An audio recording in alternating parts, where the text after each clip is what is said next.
Hello, welcome to Olivia Stories. Today we are going to read Curious George. Curious George. This is George. He lived in Africa. He was a good little monkey and always very curious.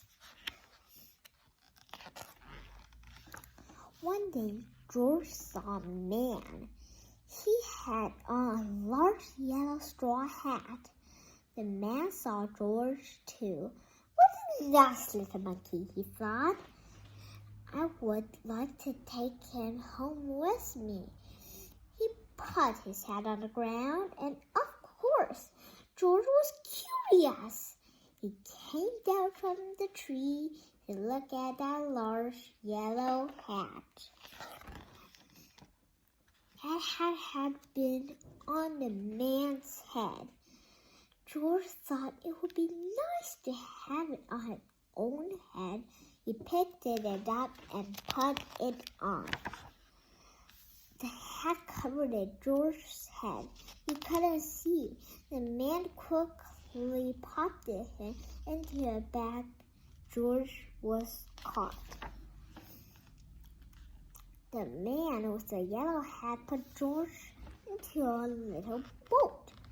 And a sailor rolled the boat across the water to a big ship. George was sad, but he was still a little curious. On the big ship, things began to happen. The man took off the bag. George sat on a little stool. The man said, "George, I am going to take you to a big zoo in this big city. You will like it there. Now, run along, but don't get into trouble." George promised to be good, but it's easy for little monkeys to forget.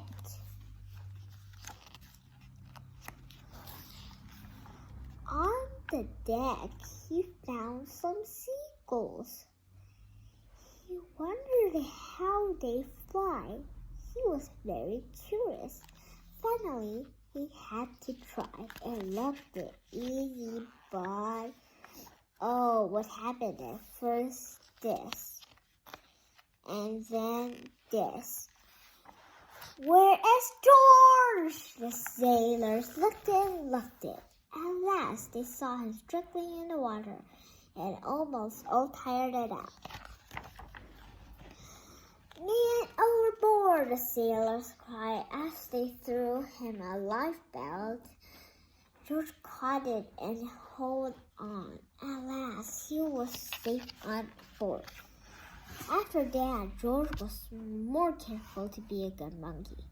At last, the long trip was over. George said goodbye to the kind sailors, and he and the man with the yellow hat and walked off the ship onto the shore and on into the city to the man's house. After a good meal and a good pipe, George felt very tired. He crawled into the bed and fell asleep at once. The next day, the man telephoned the zoo. George watched him. He was fascinated. Then the man went away. George was curious. He wanted to telephone too. 1, 2, 3, 4, 5, 6, 7. And what fun! Ding, a ling, a ling. George had telephoned the fire station. Firemen rushed to the telephone. "Hello, hello," they said, but there was no answer. Then there was a sign on the big map that showed where the telephone call came from. They didn't know George. They thought there was a real fire. "Hurry, hurry, hurry!" The fireman jumped onto the engines and onto the hook and ladders. Ding dong, ding dong. Everyone out of the way. Hurry, hurry, hurry. The firemen rushed into the house. They opened the door. No fire. Only a naughty little monkey. Oh, catch him. Catch him, they cried. George tried to run away, but he almost did. He caught in the telephone wire. The fireman caught one arm and a fat fireman caught the other. He floated to the fire department. They said, "You will have to shut you up, where you can't do any more harm." They took him away and shot him into a prison. George wanted to get out. He climbed out the windows to try the bars. Just the watchman came in. He got George the wooden bed to catch George, but he was too big and heavy. The bed tipped it up.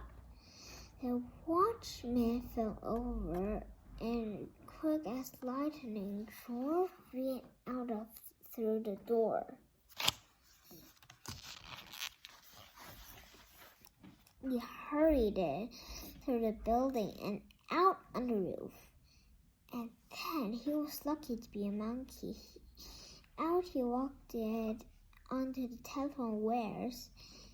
Quickly and quietly over the guard's head, George walked it away. He was free. Down the street, outside the prison wall, stood a balloon man. A little girl brought a balloon for her brother. George watched it. He was curious again. He felt he must have a bright red balloon. He reached it over to try to help himself, but instead of one balloon, the whole bunch broke loose. And instead, the wind whisked them all over, and with them, George holding tight with both hands. Up he sailed, and higher and higher. The houses looked like toy houses. The people looked like dolls. George was frightened. He held on very tight. At first, the wind blew in great gusts. Then it quieted. Finally, he stopped it blowing altogether. George was very tired. Down, down, down. He went bump onto the top of a traffic light. Everyone was surprised. Traffic got mixed. George didn't know what to do, and then he heard someone called George. He looked down and saw his friend. The man was the yellow hat.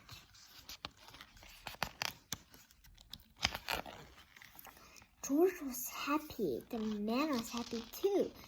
George slid down the post, and the man with the yellow hat put him under his arm. He paid the balloon man for the balloons, and then George and the man climbed into the car, and at last they went away. To the zoo was a nice place to live for George to live. The end.